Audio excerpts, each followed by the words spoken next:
What's up, guys? What's up? We are back. Tonight we are covering the Galapagos Bullhead Shark, plus a lot of fun stuff, a lot of random stuff, a lot of stuff to catch up on, which I'm really excited to share with you guys. But yeah, hope you all had a great weekend.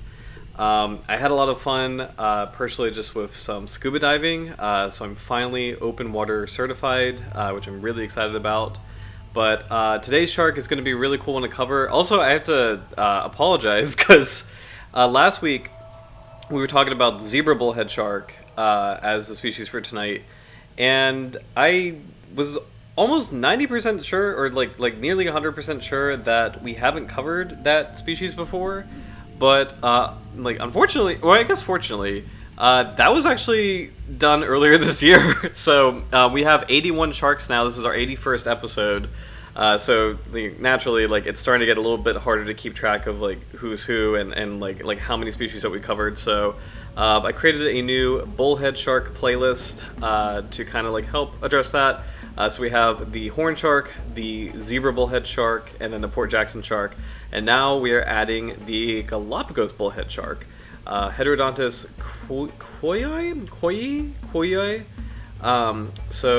Yeah, which is kind of interesting. I thought this was named Heterodontus galapagensis, but I had that wrong as far as the scientific name goes. So I'm curious to find out kind of where this species got its name from. There's a lot of cool footage of this particular species tonight, and I'm actually really glad that we're covering this species as opposed to the zebra bullhead shark, just because simply for the fact that there's a lot more information on the Galapagos bullhead shark. So yeah. Also, before we dive in, I just want to do a quick shout out for Howard Kerr, who made this really awesome drawing of the Pondicherry shark, Carcharodontus hemiodon. This is a critically endangered species, and oh shoot, I almost lost power. There we go. Okay, there we go. Sorry, I thought something was wrong. Okay, so I had my computer plugged in, but the surge protector was off. So, Minjas, what's up? Welcome back. Welcome back. Good to see you. Happy Monday. Yeah, so this is a really great piece on the Pondicherry shark, critically endangered species, one of the rarest sharks in the world. That and the lost shark, Carcharodontus obsolurus or obsoletus. These two species might potentially be extinct. So I'm really appreciative of Howard's art. This is really cool. I have it also on the community page. So people can see it, because it's a really cool drawing of a critically endangered species. So I hope you had a good weekend, Minjas. Got some fun news, by the way, and this is also good for I guess the community in general. So one of the prizes that I'm sending to you, so you're the winner of the banner contest, was Sharks of the World, and this is the 2015 edition. I didn't realize that there's a brand new one. So this is what's going to be heading your way. This is the revised edition of Sharks of the World. The updates are really cool. They include one thing that I really love checking as far as seeing how recent a shark guide is seeing if they have the Carolina hammerhead, Sirena gilberti. It's a newly discovered species that pretty much looks exactly like a scalloped hammerhead. It's almost impossible to tell apart from the scalloped hammerhead. So they do have it mentioned along with a bunch of other sharks. So this is the version that will be coming your way. It will be sent out this week. So, and thank you for your patience. I didn't realize that they actually made the new version, so I ordered it really quickly to make sure I got here. So prize package is coming your way this week. So, but yeah, I'm excited. It's also kind of a good shout out just for the community too. This exists. This brand new version. It's a pocket version of, honestly, the best shark book of the world, or in the world, I think, as far as shark biodiversity goes. I love Sharks of the World by Ebert, Dando, and Fowler. It's a super cool guide. So this exists if anybody's interested in it. Yeah, it's super cool. So thank you. So hope you had a good weekend. Just as kind of some fun random sidebar. I actually did my open water dive certification this weekend. So I've got some fun footage to share about that. So these are really short clips, but And actually, I guess before I share that, I do want to do another shout out to Lynnhaven Dive Center in swim school, which is in Virginia Beach. This place is awesome. I've done scuba diving before on a different system. I forget if I named that other system, and I guess I can name it. I did it with the PADI system, which it's fine, but the school that I did it through, it wasn't my favorite experience. There was a couple reasons for that. One of them was one of the dives we did was just the wrong time of year. The water was very cold, really uncomfortable. So, and it's been a while since I've learned scuba diving or have done scuba diving, so I had to relearn it. So I went to a brand new school, which is Lynnhaven Dive Center. It's a brand new system for me, the SSI system, the Scuba Schools International. And I just have to say, Lynnhaven Dive Center was amazing. Like, these guys are so cool. I was super comfortable. I really, really loved everything that I learned with them. I love the community. The instructors were really friendly and really knowledgeable. The people that I was diving with, they're complete strangers, and they were all super chill and super fun people. So I just want to take a moment to just shout out. Lynnhaven Dive Center was awesome. Based in Virginia Beach, Virginia. Really, really cool place. If you're local to the area, if any viewers, present or future, are in the Virginia area, I highly recommend Lynnhaven Dive Center as the place to learn scuba diving, at least in this state, because it was an amazing experience. And just kind of as some fun stuff, some clips, I was able to take my GoPro underwater for the dives. So these are the checkout dives. And also, I don't know if I said this, I'm open water certified.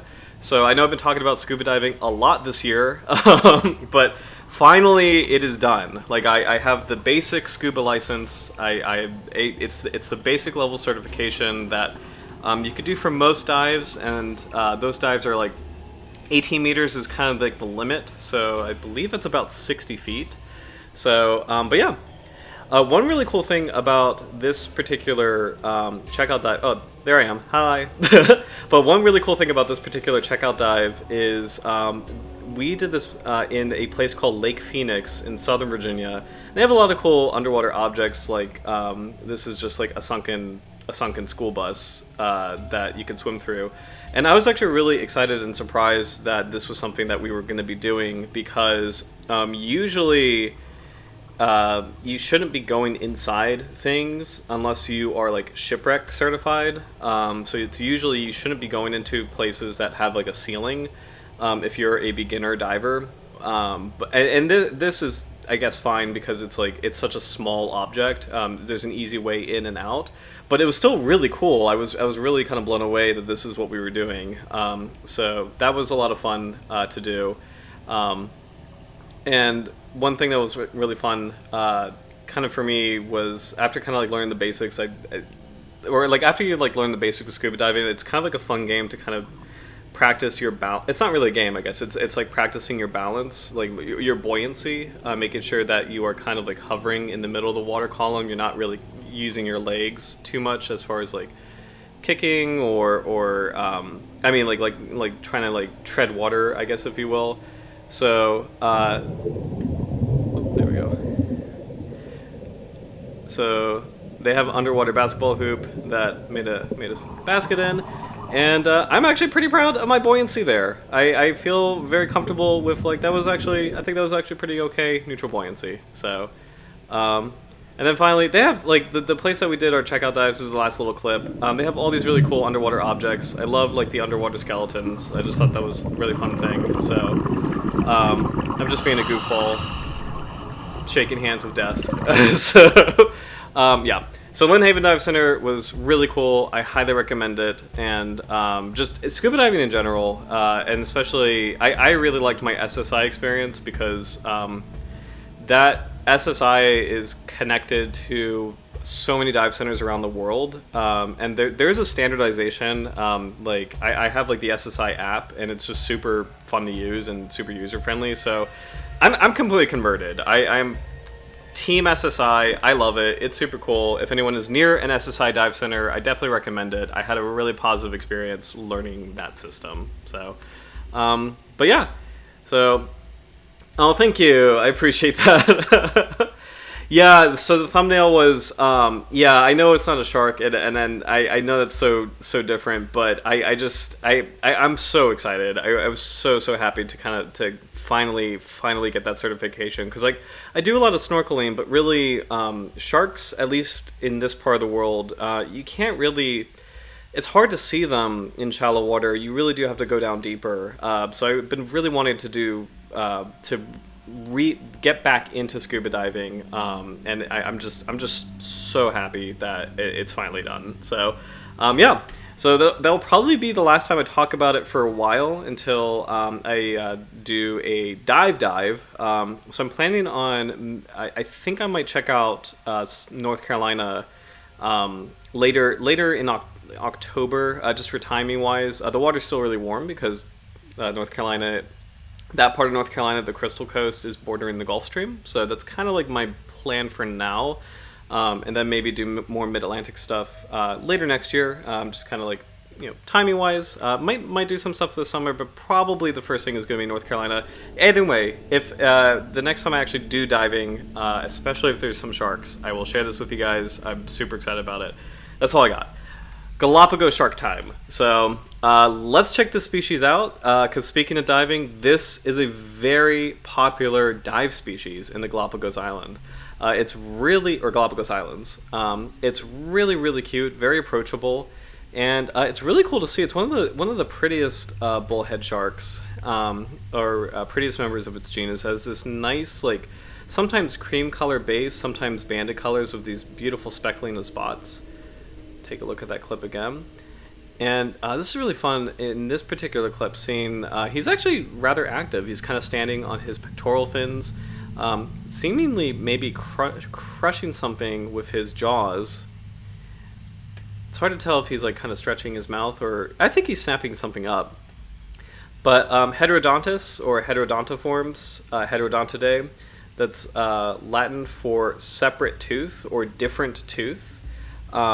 So it means that, like, the front part for this species, it refers to the front part of its jaws have like these little spiny teeth, and the back part have these huge crushing molars, which kind of gives them the appearance of having these cute little cheeks. That's actually because like their heads are very square looking, and the cheeks are kind of puffed out because they're actually housing these really big molars that are great for crushing hard items like shellfish or like crabs. I wonder if we can get a jaw set. We might be able to. Usually Shark References has this. I'm so excited to check the species out. Oh shoot, I guess it doesn't. Let's see if anybody else, like iNaturalist, and we'll go over these photos more in detail. I just want to see if I can get the jaws of the species. Let's see, fish base photos. Nope, I'm not adding a photo. I just want to see photos.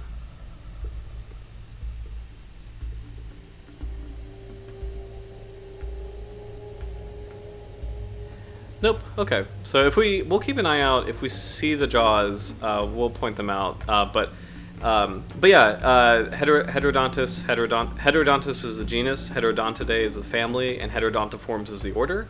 It all refers to hetero means different, dont means tooth. It refers to the front part of the jaw has spiny teeth for kind of grabbing prey, and the back part of the jaw has like kind of like these beautiful like crushing, like really robust looking crushing plates for crushing prey. So it's kind of like these big molars. So yeah, here is a clip of a Galapagos bullhead shark just chilling on in between a rock crevice. This is a male. You can tell it has pretty sizable claspers relative to the body size. So this is potentially an adult male. I wonder if we can get another view. This is really cool to see some night diving.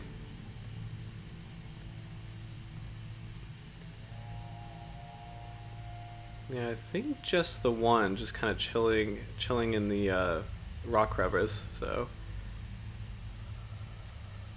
Here's a pretty cool clip that I don't know if sometimes it's hard to tell. Kind of, I know when the stream is uploaded, sometimes there's a little bit of a lag in the frame rate, but the frame rate is really smooth in this particular clip. But this is a Galapagos bullhead shark, just kind of cruising, actively looking for prey. It's fun to see that the horns are actually kind of small on this species. He's so delicate. He's such a sweet little swimmer. One thing I'm kind of not surprised by, but I'm not really used to, is this species also has like these blotches. I'm used to kind of, there's a lot of illustrations of Galapagos bullhead sharks just kind of having this like nice, even cream color body, and it's kind of interesting to see individuals with bands. There we go. It's a little bit more uniform color pattern that I'm personally kind of used to for the Galapagos bullhead shark. And again, apologies, I don't know if you caught that in the beginning, Minjus, but I know I said zebra bullhead shark last week, but I forgot that we actually did it.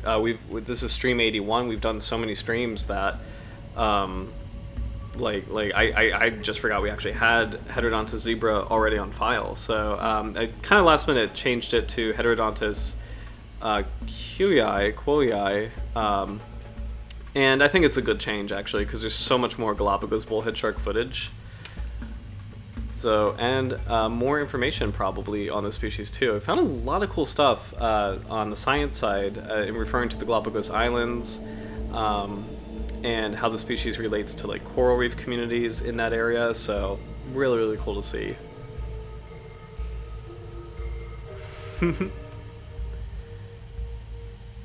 But I love him just like kind of gently navigating, staying close to the seabed, but gently navigating over like these little corals and these rocks. You can see it's, as far as a swimming motion, this shark is kind of using most of its body. Some sharks have, I think there's like 3 basic swimming methods of sharks. There's like the first one, the slowest one, is kind of like what this bullhead shark is doing. Is it's kind of like a sinusoidal movement. It's like the whole body is kind of like making a little bit of like an S shape. So the shark is engaging its whole body as it swims through the water column. The most extreme one is like great white sharks or mako sharks, where their body is like a torpedo. It's very rigid, and their caudal fin is doing most of the work, and it's just like super fast, like great bursts of speed kind of sharks. And then the middle form is kind of like most of the carcharinids, like most of like the sandbar sharks or bull sharks, where the body is mostly stiff, and the tail's doing it. The body is like kind of stiff, and the tail is doing most of the work, but there's a little bit of a curve there. So it's kind of cool to see that there's those 3 kind of basic modes of locomotion. But I think it's safe to say, and you can even see it here, bullhead sharks, fall into that first one where it's just the whole body is engaged and it's kind of making like an S shape as it moves through the water, especially if it wants to go somewhere in kind of a hurry. So you can actually see that really nicely here. So, and that S shape, far more exaggerated when you think of carpet sharks or cat sharks and the way that they swim. It's kind of fun to see that with the Galapagos bullhead shark, like all bullhead sharks, the fins are rather squared off. The pectoral fins are really big relative to the size of the body. Actually, all fins are fairly large relative to the size of the body. And I do love that kind of squared look. Like they're very rounded. There's no real sharp angles on those fins. Like just everything about this shark looks kind of like boxy and kind of like, just I really like the look of heterodontiforms. Like they almost make you think of oh gosh, kind of like boxers, kind of like bulldogs. I feel like I'm thinking of something like Boston. Am I thinking of like Boston Terriers? I'm thinking of like, it's just that kind of like square look, which is it's really cute. Really love to see it.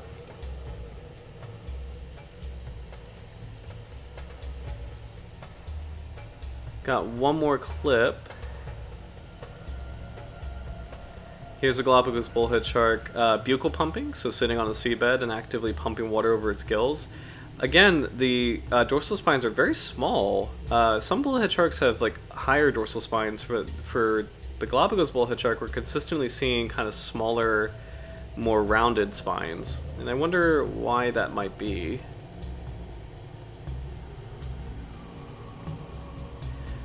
This individual is pretty interesting. Kind of more of a uniform, darker color pattern. And this is cool. These two individuals are sort of referencing each other. I do want to rewind to that particular clip. Just want to double check.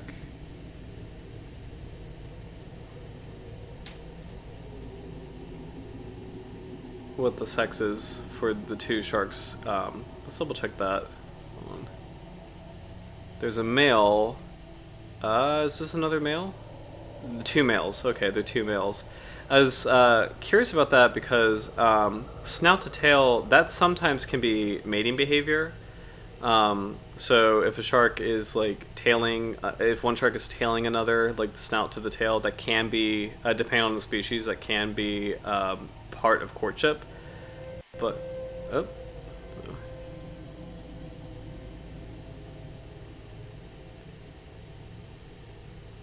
It also can be a social thing, potentially. If I'm not mistaken, I believe, I forget if it was bonnetheads or I think it is bonnetheads do that as well, where, because bonnetheads do have a social hierarchy where large females tend to be dominant in bonnethead groups. And I think tailing, like snout to tail, is part of that, but I also believe tailing is related to mating.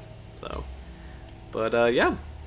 So lots of really cool footage on the species, and there's a lot more clips on YouTube. So I highly recommend just exploring. You know, as far as the Galapagos bullhead shark goes, it seems to be a very popular diving shark. And if anyone visits the Galapagos Islands, it might be a really fun one to look for. So, Min just wiggle, love it, love that comment. So yeah, let's look at some facts about Galapagos bullhead shark. We'll kind of go through basic information, and then we'll take a look at some research. So. Oh, here we go, yeah. Etymology, heterodontus. Heteros is different. Odontus, tooth, referring to pointy teeth for clutching prey at the front of the jaws, different than rounded molar-like teeth for grinding hard-shelled invertebrates at the back. This is what I'm really interested in. Quoyi, in honor of naval surgeon naturalist Jean-René Constant Quoyi, for his friendship, his tireless zeal, and extensive knowledge of zoology, and for lessons and advice that have guided Fremenville in his study of science. So this is actually probably a good example of why, and this is a good rule for any kind of animal, or actually I guess any kind of life form, that is, you're doing binomial nomenclature. Like if you discover a new species, and actually that actually works for like dinosaurs too, or like prehistoric animals or plants. If you discover a new species and if you have the honor of naming a species, it's kind of really good to make sure the names are descriptive. You know, because like it's I think it is. It depends on the scenario. There's some species that are named after people where it's like it kind of makes sense. The ninja lantern shark, I think it's Amopterus clarki, and that's named after Eugenie Clark, and that's a good nod to her, because she was a very important shark scientist. But you know, at the same time, it's usually bad practice to name an animal or plant after a person, because the point of the name is to be descriptive. Like the point of the name is, what is it about this species that is different from other species and that makes it a species? So for example, when I was just like looking this shark up, I was typing in Heterodontus galapagensis, thinking, oh, Galapagos bullhead shark, that would be the proper name for it. But what threw me off is that the actual name is Heterodontus quoyi, or quoyi, and that has nothing to do with where the shark lives or what it looks like. you know, and that's a little, it's a little frustrating. I mean, it's not. I guess I should say frustrating, but it is like sometimes it just is like bad form, you know, where it's like if anyone's to discover a new species, it's usually good form or good practice to name it after the species features. And I think prehistoric wildlife, especially dinosaurs, are a very fun example of it. And I think if I'm not mistaken, I'm pretty sure paleontologists get frustrated when people name things after people or dumb things, and they don't name it after like the species, like the physical features that are unique to the species. So and by comparison, there is the Galapagos shark, Carcharodontus galapagensis. That's a really good name for that species. So the other sharks, there's the sharks, a lot of the sharks that we cover, actually no, the other bullhead sharks that we covered, Heterodontus francisci is the horned shark. Francisci named after San Francisco, kind of the area where the species was first discovered. Heterodontus portjacksoni, the Port Jackson shark, is named after Port Jackson, again referencing the area that shark is from. Heterodontus zebra, the zebra bullhead shark, referencing the stripes, the unique zebra-like stripes on that shark's body. So in some situations, you know, naming things after people, it's not the worst thing in the world, and in other situations it's like, okay, you know, this does not help future scientists in terms of like what makes this shark unique. So environment, marine reef associated 3 to 40 meters, so very shallow, usually 16 to 30 meters. Let's see, Eastern Pacific, lives in Peru, including offshore islands, and the Galapagos Islands. There might be another Heterodontus species from Peru, which is Heterodontus peruanus, but these two cannot be separated as of this time for lack of materials examined. Interesting. So there might be another bullhead shark, or the Galapagos bullhead shark might be kind of a species complex, so there might be another species hiding within that name, which is really cool to think about. So, oh my gosh, yeah, Minjas, it even gets more annoying when the same person does that with multiple species to discover. Yep, absolutely. Definitely agree with that. So, do you have any examples, by the way? Like examples, because I feel like there's like a famous one with, because I think there was a famous one in paleontology, and I can't remember off the top of my head who it was, but I thought some of the original dinosaur authors like did that, and it was irritating them. So but I forget, I could be totally wrong, but I thought there was a famous dinosaur example. So because I'm trying to think of my dinosaurs now. Like, you have Tyrannosaurus Rex, which is good, that's like the tyrant lizard king, so it just kind of referring to like it's the big bad. It's like it's a giant predatory dinosaur. So that kind of works. Triceratops, that means 3 horns, you know, or 3 horns.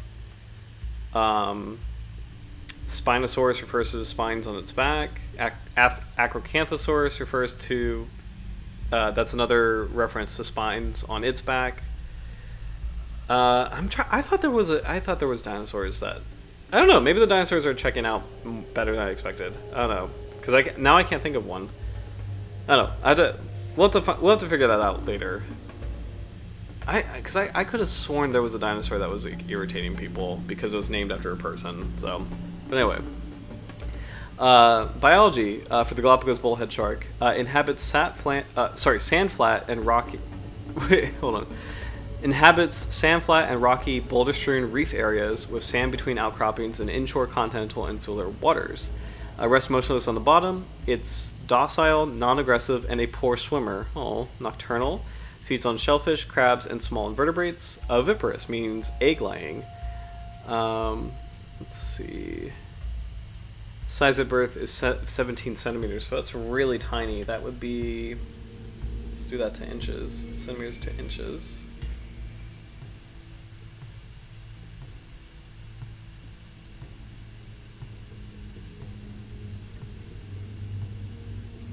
About 7 inches, so little baby shark. Okay. I would like to check out the range map for IUCN Red List. This is also great to see. This is a least concerned species. That's super cool to see that, because the Port Jackson shark is also least concern. I forget the horn shark, Francisci. Oh yeah, the horn shark is data deficient, which really threw me off. That is so strange because horn sharks are so popular.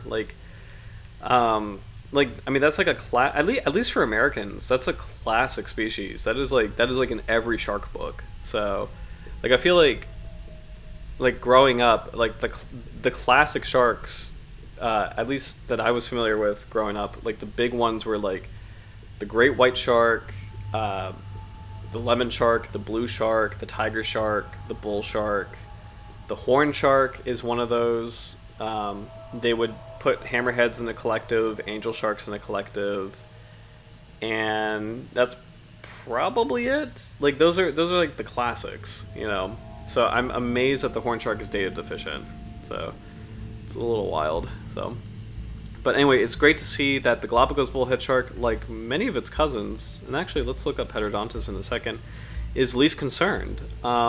So if this is anything like the Port Jackson shark, it probably is just not fished for. Fishermen really don't want it, based on its habits, where it's a species that likes to wedge itself in crevices and doesn't really like. It doesn't really take bait like other sharks do. It's pretty resilient to fishing pressure, pretty like unaffected by fishing pressure. That's kind of the case with the Port Jackson shark. So. But let's see, horn shark is data deficient, which is so strange. Port Jackson shark is least concern. Crested horn shark and the barred bullhead shark, also known as the zebra bullhead, they're also doing well, least concerned. The Mexican horn shark, see, this is a good name, Heterodontus mexicanus, yeah, least concerned. White spotted bullhead shark, data deficient. Japanese bullhead shark, Oman bullhead shark, all these are least concerned.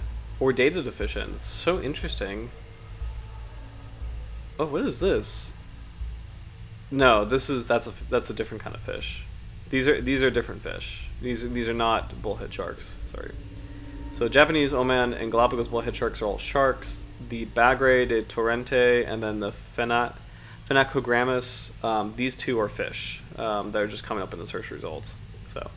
But yeah, it's really cool to see that bullhead sharks are actually quite successful conservation-wise. And it's actually really cool to see that these are kind of maybe the face of sharks that fare better. Like in this day and age of so much fishing pressure and overfishing and human interference. It's kind of cool to see that this group of sharks is doing really, really well. And in this unique time period, with humans like affecting so much of the world, it's really cool to see that this group of sharks is relatively unaffected and are faring that pressure fairly well. So let's take a look at why the Galapagos bullhead shark is officially doing well. So here we go. The Galapagos bullhead shark is a small shark which occurs in Peru and the Galapagos Islands in the Southeast Pacific. It inhabits rocky and coral reefs at depths of 3 to 40 meters and is primarily nocturnal. The isolation of the species in the Galapagos Islands suggests that it is a separate subpopulation to Peru. However, no information is available on population structure. Interactions with fisheries are thought to be limited given the occurrence of the species on rocky reefs, its nocturnal behavior, and occurrence in the Galapagos Marine Reserve. It is likely caught sporadically in small-scale artisanal line and trap fisheries, but is probably discarded. Let's see. That's really cool. So, nocturnal behavior, so the fact that it spends most of its time seeking out prey at night, lives in rocky environments, and it lives in a protected area, one of the most famous protected areas in the world. That's really cool to see that that's actually benefiting the species. Bullhead sharks are hardy species and have high post-release survival rate. So that's actually really cool. The famous comparison is against something like hammerheads. Hammerheads have very low survival rate whenever they're hooked. And I think that relates to, how bullhead sharks can do buccal pumping. They can actively pump water over their gills. Hammerheads can't do that. So if hammerheads are hooked, they are stuck on the line and they can't really get out. And their soak time is 1 to 3 hours. But bullhead sharks, just like nurse sharks or other sharks that are able to actively pump water over their gills, those do really well if they're accidentally hooked, and that gives them time for when they're hauled up and fishermen release the hook, or like take the hook out and release the shark back into the water. So it's really cool to see that evolutionary feature of buccal pumping. It's really benefiting those kinds of sharks in a way that it's unexpected. It's not really why that feature evolved, but it's kind of interesting to see how it's benefiting them in this day and age. So. Although a population trend is unknown for the Galapagos bullhead shark, it is suspected to be stable based on refuge and limited interactions with fisheries. Therefore, there is nothing to infer or suspect population reduction at this time, and the species is assessed as least concern. So that is delightful. It is awesome to see a shark that is doing well, because it's not all the time that we see that. Let me go ahead and replay a clip really quick. I'm going to slow this down. I just have a light setup that is kind of getting into my eye a little bit, so let me just go ahead and fix that really quick. I'll be back in 1 second. Quackers, what's up? What's up? Welcome back. I'll be right back. I'm just literally changing my light setup really quick.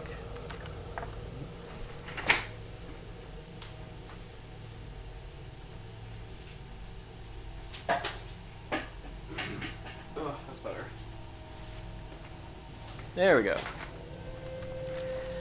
There we go. Sorry about that. I have like an aquamarine light that I had on that I thought would be kind of cool. You can't really see it in this camera.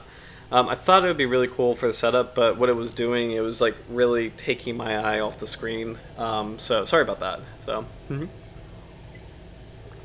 Oh, no worries. Quackers, if you don't mind me asking, what are you multitasking on? Oh. I just realized what your PFP is, and I love it. Is that profile pic? Oh, actually, wait. Is it? Do you mean the new YouTube logo that Min just created, or the basketball thing for scuba diving? Because I'd be happy. And I'm sorry, I'm so excited about this whole diving thing. I'd be happy to show that clip again. Oh, did I already X out of it? Did I really do that? Recent.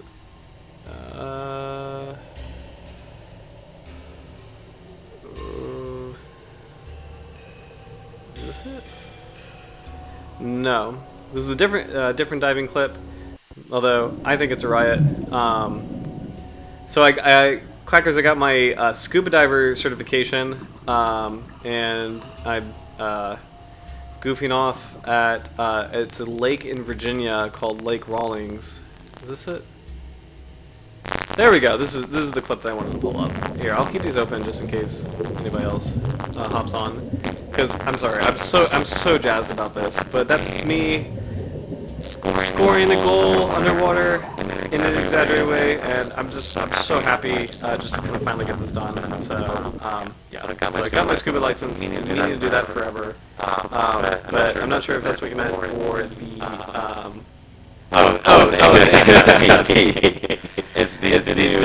the new Mingus logo. Yeah, honestly, that logo is awesome.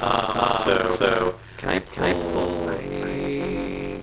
I'm wondering if I can. I guess you can see because it's channel logo now. But I love it. I love how clean it looks, and just like I love that it's like a shark. You have the Dr. John's lettering, but like the letters make teeth. So I love it. I think it's a super cool masterclass in design. So love it as the new channel logo. So thank you, Mingus. It's so cool. So yeah. Oh, whoa. Side note, I've been learning ASL for fun. I was wondering if scuba divers use it.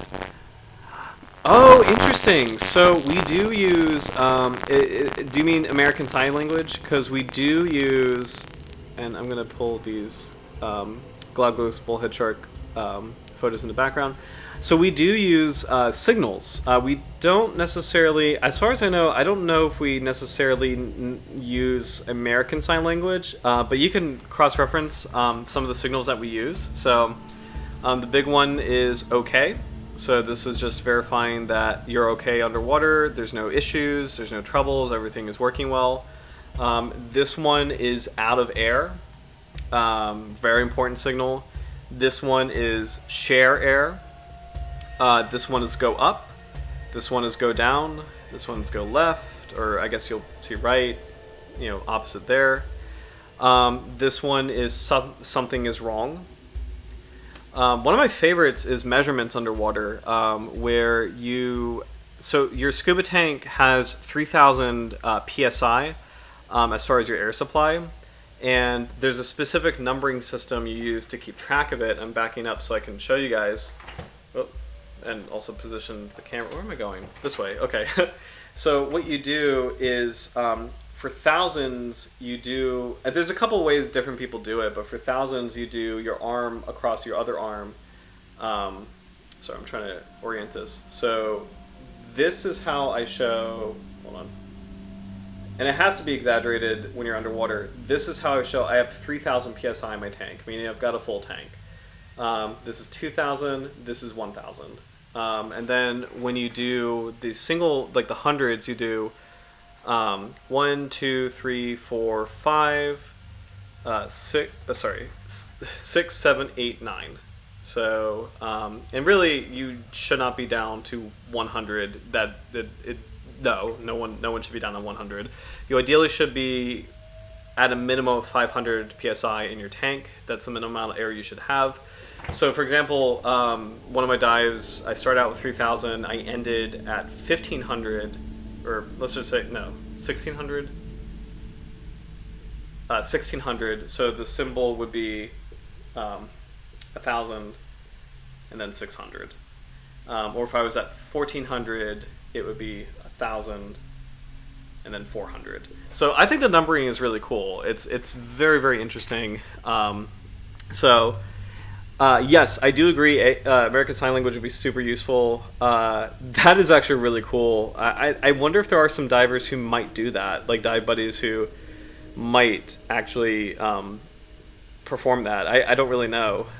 It's kind of fun. Like different animals have, depending on the scuba school, different animals have like different signs. So jellyfish is like something like that. Shark, I've learned 2 different sharks. Like this is the one that I like, which is shark, like the fin. Another one is a shark. Another one is like shark, like Jaws. But I'm used to this, for shark. There's some other ones that I really should be. I believe this one is Get With Buddy. I hope my instructor's not watching this, and if I got that wrong, shoot. I'm trying to make sure, like there's a bunch, and just trying to make sure I'm not missing. I covered like the very important ones and like the very basic ones.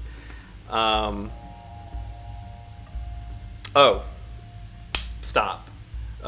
Stop is a really important one. So, and that's really important for like when you're learning how to do something. If you're going through a drill or exercise underwater and your instructor's like, you got to start over, stop. So, also what's really fun is sound travels really fast underwater. So it's very easy to grab someone's attention. Like, you could do, like for me, I just do claps, which are like so much louder underwater if I need to get my instructor's attention. People sometimes have like keys or some like a rattler that is really, really loud underwater. So it's really cool. It's really cool to see like all the different. There's a lot of different techniques and stuff. So signing under the sea while you're under the sea, or signing or singing under the sea. Love it. Oh my gosh. So. But yeah, I mean, that's a really cool concept. I'll have to ask next time I'm around divers, like if they do if anyone does American Sign Language as far as diving, because it does make sense. But some of the people I was diving with, like the fellow students, were like, they were cracking up where they were just itching to get in the water, and it's like, we want to go underwater because we want to stop talking to each other, and like and you literally can't speak underwater. You're just like, I don't know. It's just the way she said it was really funny. So, but And I will say, and last little diving note, because I'm geeking out about it. I'm so sorry. I just love it so much. But like, it's kind of amazing how relaxing it is. I mean, like, and like diving, like it technically is a dangerous sport and everything. Technically, because like you can have so many different kinds of injuries from it. And like for basic diving, you kind of have to try to hurt yourself. As far as like. It's very difficult to get into trouble with basic diving. When you get more advanced diving and go deeper, the risk multiplies. But what's kind of funny is like when I first started, I was kind of really like not scared, but kind of like, oh wow, I forgot how much could go wrong. Like I was like kind of like, oh, this is intense. And then actually physically doing it, it's like it's one of the most relaxing things ever. It's so relaxing. I really, really love it as far as like just you tune everything out and you're just hearing your own breath and you're just watching fish and stuff. So I actually got bit by a fish like because we were in a lake and it was bluegill and largemouth bass, and the bluegill had these like nests in the bottom. I couldn't get any on GoPro, which is really sad because the bluegill were concentrated more in the shallow areas, and we took a detour into a deeper area first with like the submerged structures. So on the camera I wasn't able to get a bluegill, but there was a bluegill nest that I got a little too close to because I was just checking out the fish. I was like, oh, that's so cool, and then the bluegill just bit my finger. So it didn't hurt. I mean it kind of hurt, but like it wasn't like there wasn't any blood or anything. It was just kind of like surprising. It's like, oh wow. And that's the second time I've been bitten by a fish underwater diving, and it's always the little ones. It's always the little ones. It's not the sharks. The sharks are fine. It's the little fish. They're very tough. So sharks are fine. So, but here's a lot of cool photos of a Galapagos bullhead shark, and this is what I was kind of talking about in terms of that cream color pattern. This is what I'm used to as far as what the Galapagos bullhead shark looks like. Just almost like a uniform looking pattern. Although now that I'm looking at it, you can kind of see the beginnings of the bars here, but it's mostly that beautiful like kind of beigey cream color pattern. This is another good photo of that as well. I think it is one of the prettiest sharks. It's kind of fun to see. Look at this little 5 spot, or I guess it's technically a 6 spot, but like 1, 2, 3, 4, 5 with a 6 at the center. It almost kind of looks like kind of like dice. Like it's a really cool looking pattern, kind of simple and yet very, very beautiful. One thing that I'm noticing is this is kind of interesting. So this individual has very large, like a few very large spots. This individual is highly spotted, lots and lots of much smaller spots, and it's a bigger looking shark too. Kind of cool to see the variation, and I am curious if they do find 2 different species kind of hiding under this same name of Heterodontus quoyi, because they were saying the sharks in the Galapagos might be one population and then the sharks in Peru might be another population, but they don't have enough evidence to confirm that yet. But I love species complexes. It's really cool. Oh my gosh. Now that is the cutest little face. That is a cute little face. Very round. This might be a contender for maybe my girlfriend's new favorite shark, potentially. She loves one of the carpet sharks, I think. Or no, one of the epaulette sharks. Sorry, one of the epaulette sharks, which also has a cute face. But this one, I think the Galapagos bullhead shark is a contender. So it's a very squashy looking photo here. And actually, you get to see, it's kind of a similar thing, like lots of speckles, like really nice even coating of speckles here. I also love this photograph. You get to see kind of like one of my favorite features of bullhead sharks is you have like the crests above the eyes. Kind of has these like all bullhead sharks have like a crest that almost is reminiscent of like a T-Rex kind of thing. Let's see if we can get a side view, like an eye crest. Yeah. I mean, this counts. Here we go. Yeah, you can kind of see it here. It's actually a great photo. And here's another one where with a few very large spots actually. So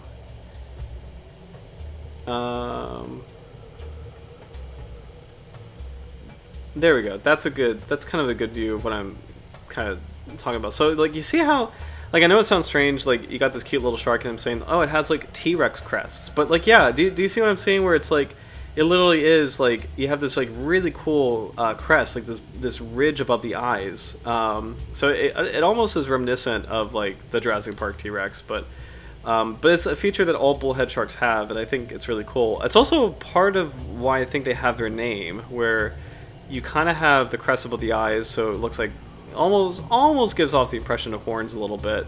And then you also have like the cute rounded snout that almost looks like kind of like a cow's nose a little bit. So they're very interesting looking sharks, to be sure. The eyes are beautiful, where you have this giant. I'm not sure if it's the correct term to say this is the iris. I think you could probably say that, because like the pupil is just this really tiny sliver right here. Overall, creating a really interesting look, almost reminiscent of like a rays, like rays. Actually, no, ray. Well, but then again, rays kind of have like sometimes like a unique like horseshoe shape depending on the species for their eye. So, but bullhead sharks, they have these like really cool looking eyes where it's just this like, strange like sliver of a pupil, which may arguably be used to maximize. Well, it might maximize sunlight conditions. I believe that's what the smaller pupils with the large irises do. Kind of like if like for humans, if you're in a dark room, your pupils dilate, trying to maximize light, and then if you're in a very sunny area, your pupils contract and are very small. So I think the small pupils with the large irises are indicating that the shark lives in. But then again, that doesn't really make sense because it's mostly a nocturnal species. So I don't know. I'm gonna. Yeah, I don't know. I'm actually not 100% sure why the pupils are shaped like that. It's a beautiful shape. Now I think about it out loud, I'm not 100% sure why that's it. So, oh. Oh, quackers love it. I want to squish it. So cute. He's been evenly seasoned. Yeah. Oh my gosh. This is a cool photo of like just great shot of like the tail where you can see, and it's a nice example of how unique bullhead shark tails are, where look how beautifully squared off that is, where you have like kind of like the upper part of the caudal fin with the notch and everything, nice even shape, lower part of the caudal fin, just almost like really attractive, like looking like kind of squared off look. Like the whole shark, like the whole group of bullhead sharks, like I just love how kind of like chunky, blocky, like rounded they look.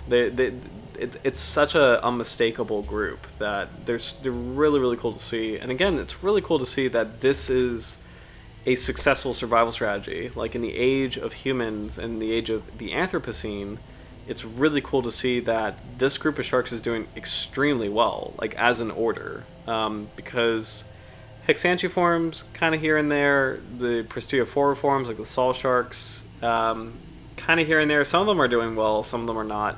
The Squatiniforms, the angel sharks, are doing really badly. Some are fine, but most are really bad. A lot of the mackerel sharks are really bad.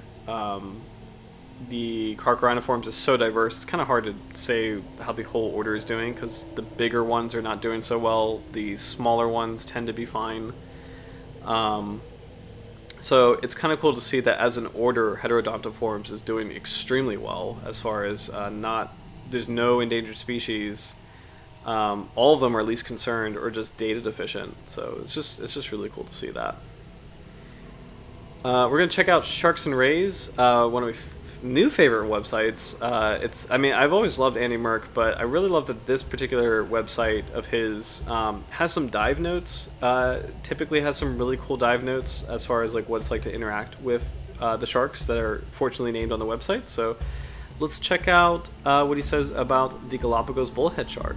So Another common name is Galapagos horn shark.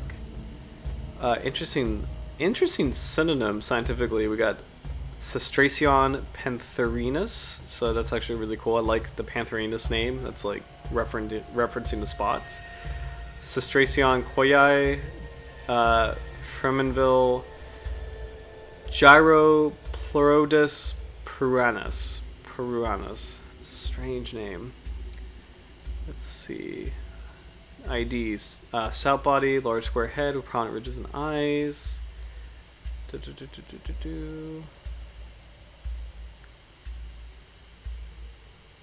Spots may be scattered in pairs or in clusters that look vaguely like leopard spots. Dorsal coloration grayish brown with a bold pattern of black spots that are about the same size as the eye. Let's see. The conservation status again is least concern. The Galapagos bullhead shark is protected within the Galapagos Marine Reserve, where it is not commonly captured. When it is caught, it is discarded and has a high post-release survivorship. The population in Peru, which may be a separate species, is more vulnerable, but little data is available. This particular individual is quite fat, by the way. I love his little pudge, little chonk. Very, very cute species. I love when we cover bullhead sharks because these are definitely I think in our community they're always winners. They're really, really fun to cover just because like how cute they are and how like they break the stereotype of like the pop culture stereotype of what a shark looks like in the best way possible. So habitat: cold temperate seas, present coral reefs and rocky outcrops from 3 to 30 meters.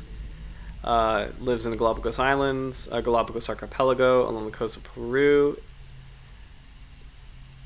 Feeds on crustaceans and probably other vertebrates. Galapagos bullhead sharks are nocturnal hunters that often rest on ledges of vertical structures during the day. Reaction to divers. I love this stuff.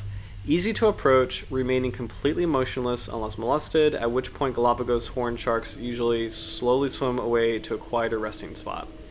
So, also, just as kind of like a side note, to maybe non-biologists, this might be a strange-looking phrase, you know, but that's actually very common, and like the true meaning of it is like disturbed. So, and really, disturbed is probably like a better word for that. But that is kind of like a commonplace term for a lot of wildlife, and it's used just to say like I know it's like strange to see that, but it's used to the better word would be disturbed, I think. Like it's used to just say like don't touch this animal, like stay away from it, you know. So just want to point that out. I know it looks odd, but like we'll just rephrase that: disturbed. So easy to approach, remaining completely motionless unless disturbed, at which point Galapagos horn sharks usually slowly swim away to a quieter resting spot. Diving logistics. Although the Galapagos bullhead shark has a very limited accessible range, it can be reliably encountered at Punta Vicente Roca on the northwest tips of Isabela Island in the southern Galapagos archipelago. In early December, I found 5 or 6 Galapagos bullhead sharks on a single dive at that exact spot. Another diver found a Peruvian torpedo ray, another hard-to-find species that is known to frequent the colder islands in the Galapagos. I'll keep reading, but just torpedo rays are really cool because you guys might be familiar with them, but just in case, they emit an electrical charge, or I guess electrical discharge, so they can electrocute you, and they can knock you down. Like, these things are, like, the one that we have is the Atlantic torpedo, but that can knock you down. Like, that is something, I remember when I used to work in the fisheries lab, they were like, not horror stories, but people were like that will knock you on your ass. Like they've never been stunned, or not stunned, but electrocuted by torpedo rays. But I think they had colleagues or like friends of friends kind of sharing stories about torpedo rays. A few times they've had to interact with them. They can absolutely knock you down. So, and the reason we're talking about them is that we have a smaller fish called the stargazer, which I think we talked about stargazers on the stream, but that is also an electrical fish, and that's actually up and down the east coast of the United States, and maybe Canada, actually. Let me look that up really quick to see if we have those in Canada. Actually, let's look up. I won't do it. I'll just do it on my phone really quick. Atlantic torpedo. I'm going to look up the Atlantic torpedoes distribution. Okay, Nova Scotia to Brazil. So, oh man, yeah, they can absolutely knock you down. And then stargazers, northern stargazer. I just want to know where they are. North Carolina, New York. So stargazers might not live in Canada. They are in the Mid-Atlantic, though. I've been lucky enough to see one, and they are. I think they're cool. Some of my friends think they're really cool-looking fish. Some of my friends think they're a little creepy. But they have electrical organs that are used to electrocute prey items, and they can actually zap you, but they won't seriously hurt you. Atlantic torpedoes can seriously hurt you, so it's or torpedo rays in general can seriously hurt you. This is also why they got their name. It's like, yeah, they're super electrical rays. So, oh, here we go. Oh, cool. Quacker, sorry, just saw your question. So yes, that's a great question. How do you know how to pronounce the scientific names? Like, is it just practice, or is there a way to determine how to pronounce it based on the spelling? Great question. So it's both. So I took Latin in college, which sounds like a completely useless language because it's not spoken anymore.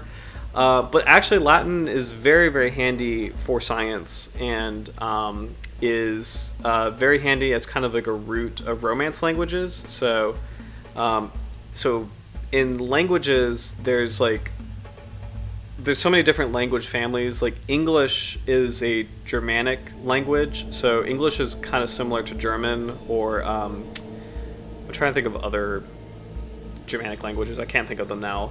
Whereas French and Spanish are both Romance languages. Romance coming from Rome, Rome being like everyone spoke Latin in Rome, and as time went on, Latin evolved into like French and Spanish.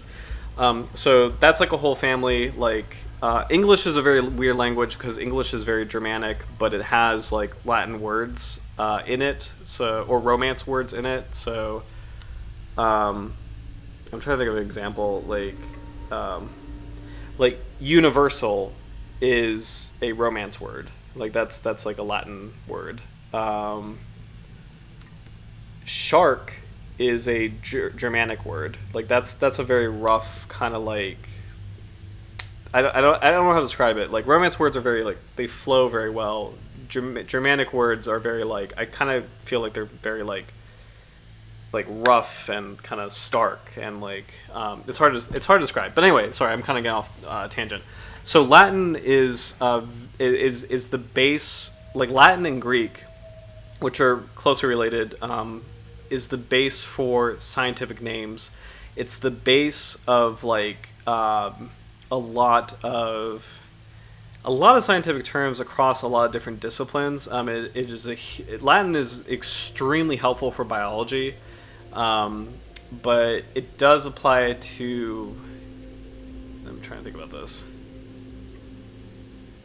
I'm just gonna stick with what I know. It's extremely helpful biology. I forget how useful it is for other things like physics and chemistry. I'm not off the top of my head exactly sure, but biology is extremely useful. Pretty much all of these critical biological terms are based in Latin, and including scientific names. So the current structure of scientific names, it was created by Carl. It's Linnaeus, but I think his real name is something different. Because he called himself Carlonius Linnaeus or something, but he was. Let me make sure I got this right. I think his real name was something different.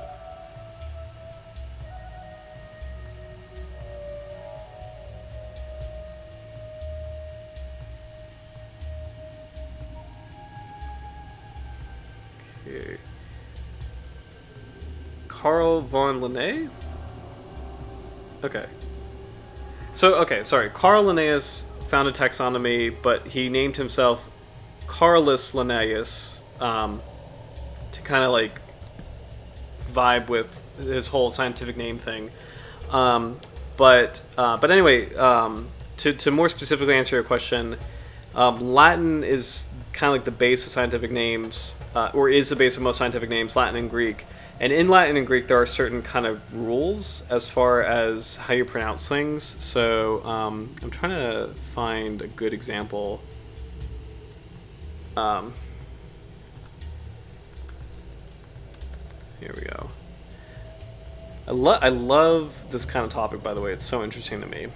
But so for example, so this word in Latin, if you have a ch, it kind of sounds like ka, like chiasma. It's not cha, like chiasma. A ch in Latin typically is a ka sound. And Y, I think, typically sounds like E. So this is Carcharodontus brachyurus.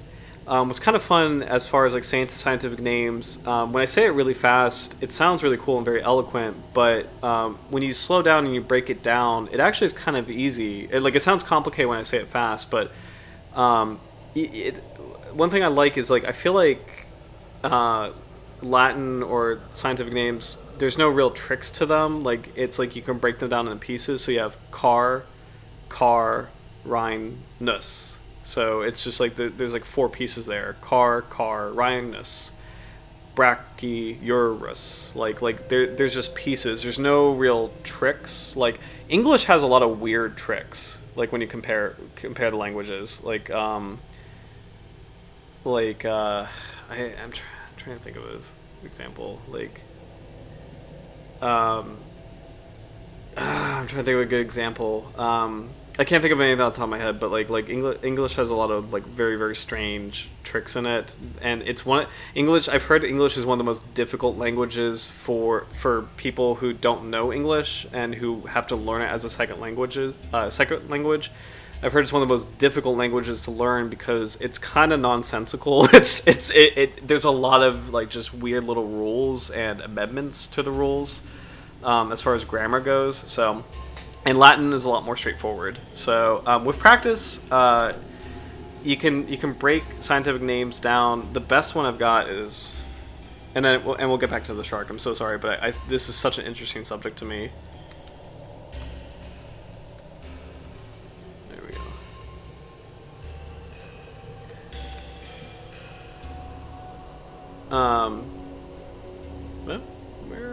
Did I misspell that? Rhizopriondon terranovi. This is the best one, and it's kind of like a fun party trick. Because when I say it really fast, people are like, "Oh my gosh, how in the world can you say that?" But it's actually like it's a great example of when you break it down, it's actually kind of easy. Where it's like the first piece is rye, second piece is zo, third piece is prion. I see what I got wrong. There we go. So it's like rhizoprionodon. Rhizoprionodon. So it's like there's no strangeness with the letters or no weird pronunciation rules. It's like you just break it down into little pieces, and each part, like when you keep practicing, it just kind of flows really well. And like it's actually, honestly, if you keep practicing, like if you take a shark book and kind of keep practicing. Actually, no, any kind of animal book. If you start learning the names and start practicing how to say them, you'll start to see patterns. Because there's a lot of names that their roots are the same and they mean the same thing. Carcharodontus longimanus, the translation is sharp-nosed shark with long hands, referring to its long fins. I believe the humpback whale has a similar kind of name. It's like Megaptera, something like that. It's like there's animals that have like it's like they share the same rule. They're completely different animals from different branches of the evolutionary tree, but they share the same kind of word rules. So, but I love this tangent. I'll get back to the shark, but that's a really great question. So, hey, Mondre Mondo, welcome back, Bullhead Shark. Yes. So, but yeah, it's let's see. Like it's a really good question because like it's once you start like learning a group of animals, so say sharks, like if you just go through the names in a shark book and keep practicing them and kind of learn why they're named that way, it kind of like is a key that opens up a lot of other things. And as far as science goes, and for me this sounds so dumb, but like through kind of learning sharks and shark Latin names and stuff, I've kind of learned more about like my actual anatomy as a human. As far as like I don't know, like metacarpals, metatarsals, like things like that. Just like like the pieces start kind of fall into place in terms of like if a doctor says something that's like so complicated, I could just take a step back and like, oh, you're talking about like my lungs, or you're talking about like I don't know, like it's very, in a weird way, it's very helpful. I think Latin as a language is extremely helpful. I know it gets a lot of flack for being a dead language, but it's kind of a fun foundation of a lot of science, a lot of like kind of terms that are still existent today. And another fun thing, at least in a lot of places that are English speaking, and including the United States, Latin is used for like special things. Like it's used for like diplomas, or like gravestones, or building edifices, and it's kind of fun to apply it to those things and like translate it, and you can kind of feel like you're discovering a secret, you know. So I recommend Latin. It's a good language to learn. It's much more useful than people give it credit for. So oh cool, I've never studied language to speak, but I do for like classical music, vocal performance. So awesome. I know that a lot of physics vocabulary and the names of elements are rooted in Latin. Oh right, yeah. So like hydrogen, or like hydros, or like that might be Greek, but like but it's close. Like hydros is like water, like hydrography, or hydraulics, or am I saying this like hydrography, hydrogen? You're absolutely right. I'm just kind of tripping myself up. So. Oh, nice. Binomial nomenclature. It is. I love that. Next time I'm being an awkward wallflower, I'll pull out my binomial nomenclature skills. It's a cool skill set. It's a great party trick. So, oh my gosh. So, yes, Mandramono. Heterodontus means different teeth. You're absolutely right. Yep. So, oh, cool. Learn Latin through scientific names. Awesome. Yeah, it's super handy. Yes, awesome. I love that. Love anatomy and physiology, and I love learning about sharks and seeing the connection between them and medical terms and shark anatomy. Yes, again, like in my personal life, and I know this is horrifying, but like I've learned more about like my body, like my human body, through sharks than I've ever done through school or like a doctor's office or something. Like as far as like just like the inner workings of like, oh, the digestive system, or like, you know, your circulatory system or stuff like that. It sounds ridiculous, but like, you know, just kind of through the terms, like the sharks themselves, shark science, it's just like, oh, this is what this means. Oh, this is what. Oh, right. Yeah, this is. Yeah, it's just kind of funny. So, but it's actually all kidding aside, it is. You know, if you're really passionate about a certain subject, it's really cool to see that it can sometimes be a key to other things in the world, and it can unlock interest in other things. So, but great question. Thank you for asking that, because I love that tangent actually. So super cool. Let's see. Galapagos Bullhead Shark seems to favor areas affected by deep water upwelling. So this is really cool. So as you guys probably already know, upwellings are it's a phenomenon when deep water currents are rushing up to the surface, and I think that is related to temperature, where depending on the season, oh gosh, how does this work? It's something to do with like temperature and how currents are colliding against like the continental shelf or islands like the Galapagos.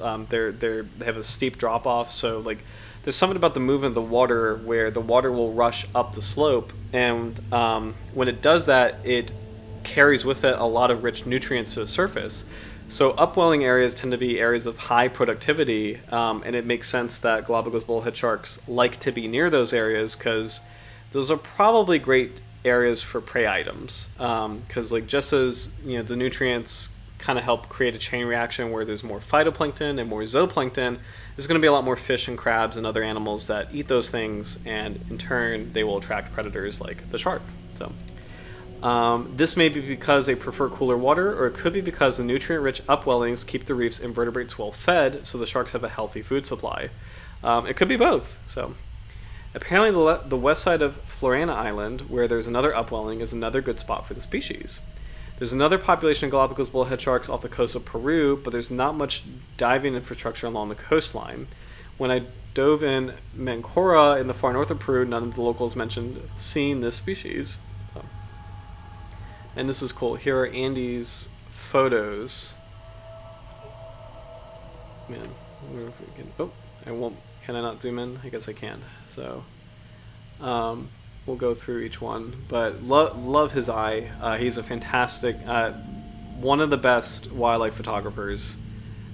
Super cool guy. So, and these are really great pics of this beautiful species. So. This will be a really fun one to dive with, as far as just like safe shark, gorgeous marine environment, very very photogenic. As far as it's cool to see how close he's able to get to these species, and the shark seems to be pretty cool or pretty chill with him. So very nice. So now we're getting into. Do I have any more? This is kind of more of a general description. Okay. Yeah, I think now we're going to get more into the science. We'll check out sharkreferences.com. This is actually a really cool illustration of the original description. So you can tell this is a mix of a very damaged individual and also... I would say I think it's fair to say this illustration took a lot of liberties. The placement of the fins is kind of very wonky. You see in this original description, you see the pelvic fins are right under the first dorsal, which that's actually not as bad as I thought. In life, the pelvic fin is actually right under the first dorsal. Okay, my mistake. And actually, the pectoral fin is right under the gills. So this actually wasn't a terrible illustration. I apologize to the artist because he actually... I think then what happened here is this is probably a emaciated individual, like a preserved specimen that lost a lot of its... It looks just kind of more shriveled up. Just because it's preserved, so and that is what the artist is drawing. So the proportions are actually not super inaccurate, but there's little signs here and there, like the anal fin being kind of shriveled looking, the lower caudal fin also looking a little shriveled looking. This original description is probably of a deceased species, especially from 1840, like a deceased preserved specimen. So here is the shark in life. Beautiful color image. Proportions are actually not that bad. Again, the pelvic fin is actually under the first dorsal fin. So, and then the huge pectoral fins are actually under the gills. So the gills are actually nesting or resting, or some of the gills are resting kind of atop of the shoulder of the pectoral fin. So, common names: Dormalon, like that. Gata gato, Sunyo. Tiburon gato, Requin domier. Boledug. Oh, I wonder if that means in French. I could be wrong because I don't speak French, but Boledug, does that mean bulldog? I don't know. Let's see. Just kind of skimming through this little video clip.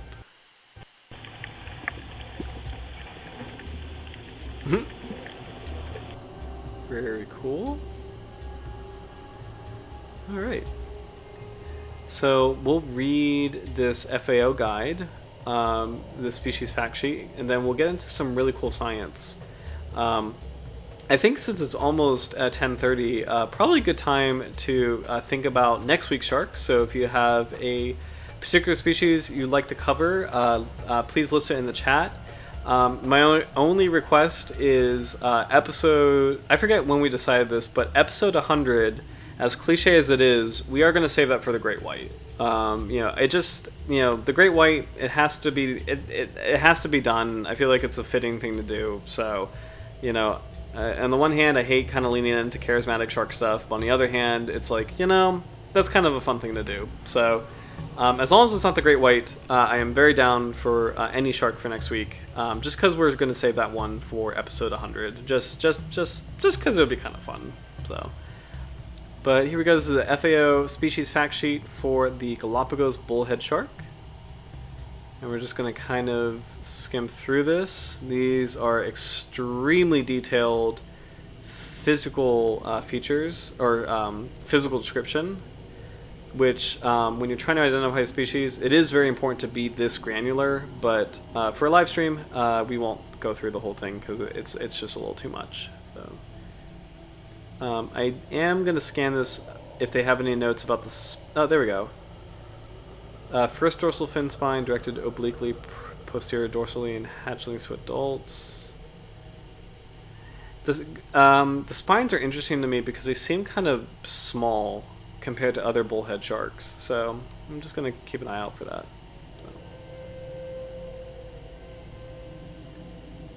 Okay. Let's see, habitat and biology. A little known but apparently common tropical and warm temperate bullhead shark of inshore continental insular waters at moderate depths on the bottom. It lives on rocky and coral reefs, often seen resting on ledges of vertical rock surfaces at 16 to 30 meters depth. Feeds on crabs, sometimes with marine algae in its stomach. Interesting. I'd be curious if, and we'll keep an eye on this as we get into more research, could the shark is the shark able to tolerate digestion of marine algae? Because bonnetheads famously, they have seagrass in their stomachs. So it's possible that a different kind of shark might be able to tolerate it. So either actually breaking it down and using it as food, or just tolerating it as it's an incidental part of them eating their prey items. So I was kind of sad. One taken from the stomach of a tiger shark. So tiger sharks apparently eat these, which is not surprising. And I think, honestly, the larger sharks get, the more generalistic they are. So it's not really surprising that a large shark may go after anything smaller. So let's see. Not a commercial species. Commonly seen by divers off the Galapagos Islands. Presumably caught as discarded by catch. Local names are Galapagos Bullhead Shark, Peruvian Horn Shark, and the Galapagos Horn Shark. Okay. Remarks. N. Chirichingo suggested that there may be more than one species included under H. quoyi, so the Latin name of the Galapagos Bullhead Shark. The quoyi-like Heterodontus from Peru, with the first dorsal fin origin slightly behind the pectoral fin bases, includes two forms. One of these has a concave posterior dorsal fin margins, a long space about twice the anal fin base length between the anal fin base. So again, these are very specific descriptions. We won't go through the whole thing. If distinct species, the first type is apparently the true Heterodontus quoyi, while the second could be distinguished as Heterodontus peruanus. I continue to hesitate to separate these two forms with the small amount of material I've examined, and follow Taylor, who examined material from Peru and included them in one species. So this is interesting that, multiple times we've seen that scientists aren't quite ready to separate the two. or say that there's two different species hiding in plain sight, because there's not a lot of information on that. So it's pretty interesting. So.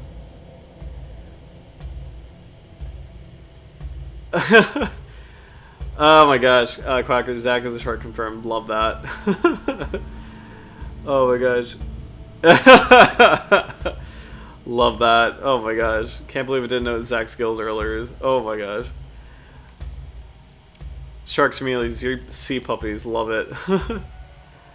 Oh, awesome. No worries, man. Just have a great night, and have a great rest of your week. Your prize package should be arriving at least by the end of the week, so that will be coming to you shortly. So congratulations again, and I hope you have a great rest of your week if you're heading out early.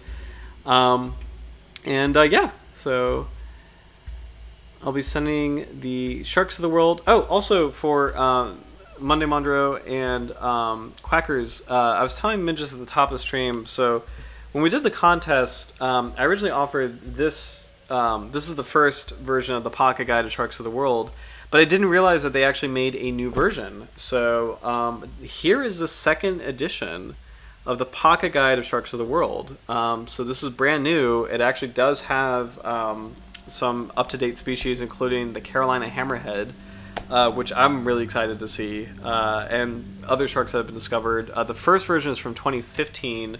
This one is from, let's see, because I just wanted to point this out because I didn't realize this was here. This is 2021, actually.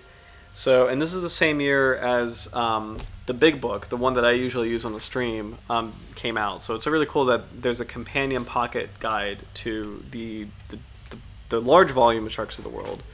So, yeah, just wanted to point that out because I actually didn't realize that they made a new pocket guide, and I just think it's really cool. So, but yeah, I'll also I'll use the old one to reference a shark species for next week. Some suggestions, if anyone doesn't have any suggestions, I'll throw some in the chat just to kind of throw some out in a little bit. But we'll take a look at a little bit of the scientific history of the Galapagos Bullhead Shark first. Starting with, we have 2 old papers and 2 new papers. So this old one is the Heterodontid sharks, their natural history, and the external development of Heterodontus japonicus, based on notes and drawings by Bashford Dean. So we'll just kind of scan through this because this is pretty big. So we'll just kind of go through a little bit of it. But I love seeing old texts like this. And I also, one thing I love about it is the language is kind of flowery. Like in older scientific literature, the language is a little bit more flowery, which I really like. So, sharks of the family Heterodontidae have an especially well-defined pedigree. The genus Heterodontus dates at least from the Upper Jurassic. Some of these terms are outdated, so I won't use these. The closely related family Hybodontidae, represented only by fossils, dates from the Devonian or lower Carboniferous to the Cretaceous. Therefore, the geologic histories, again, this might be a little outdated. Yeah, I might not read this out loud because this could be outdated. We've learned a lot more about shark evolutionary history since then.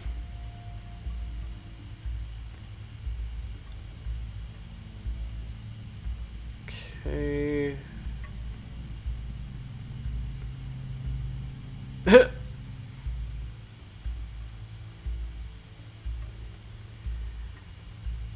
Oh, this is so straight. This is borderline pretentious, and I think it's really funny, but Heterodontus was not, from Dean's point of view, merely another kind of shark to be studied in order to fill a gap in our knowledge of comparative embryology.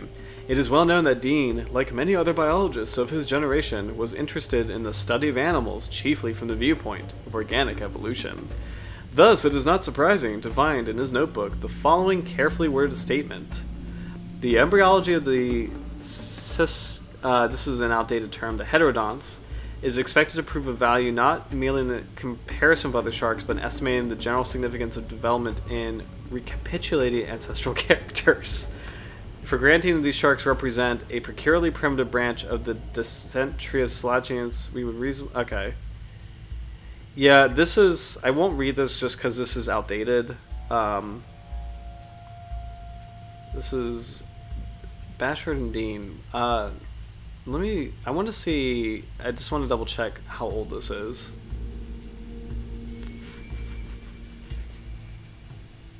(1908) No, 1942. So not extremely old, but kind of old.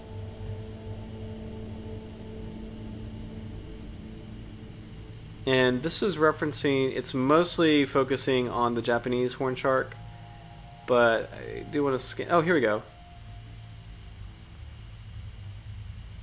And they're comparing it to the Galapagos Bullhead Shark. Got you. So this is Japanese Bullhead Shark. It's actually kind of cool to see. There's a photograph of it. It's something from 1942. It's pretty amazing. And it's 10:30, so I won't spend too much time on it. In the present article, I've adopted the generic name of Heterodontus for the 6 species of bullhead sharks represented by specimens living at the present time. Of these, the best known is the Port Jackson shark. Interesting. Oh, there's a Port Jackson shark. Interesting. That's actually a very good photograph of that. You know.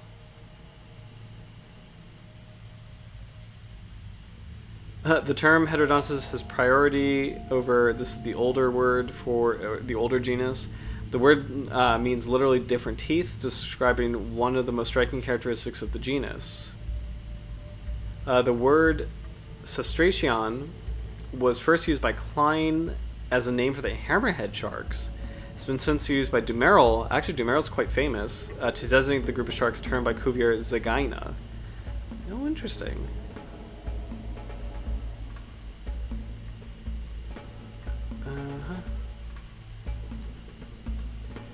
Okay, so this is kind of just scientists debating names. Yeah, I might move on because I'm just a little nervous about how old this is. Because sharks, like most groups of sharks, their scientific names and their classification have just changed so rapidly. Even today, tiger sharks are now their own family, which is incredible. Sand tiger sharks are also their own family, which is, I mean, this is in my lifetime that happened. So sharks are constantly, and actually, you know what?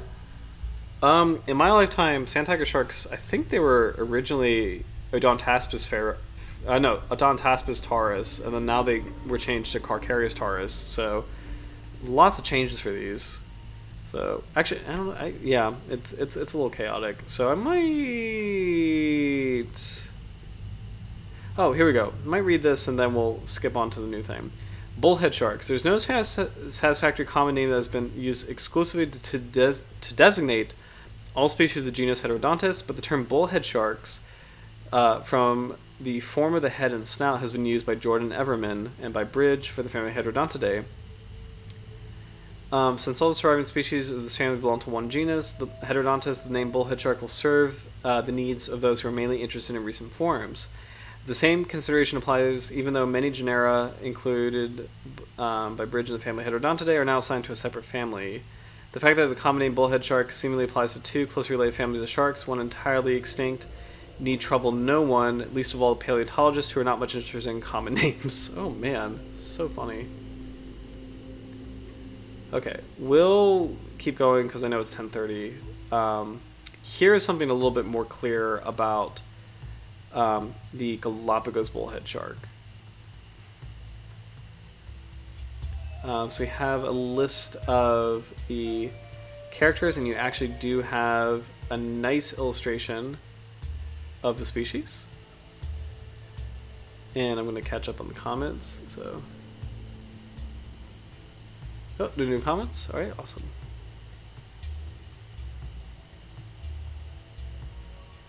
Okay.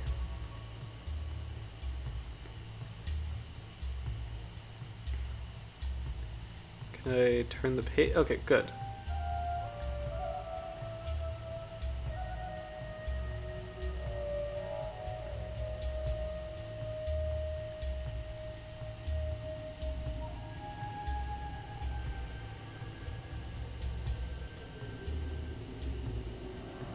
Okay, it looks like it's more of a physical description and not really a like notes on behavior. So really cool illustration, and much better than the original type illustration. This looks like an individual that was alive at the time it was illustrated. Well, maybe not alive, but freshly caught at the time it was illustrated. It looks a lot more robust, looks a lot more natural, a lot more filled out. So it's a really good illustration of the species.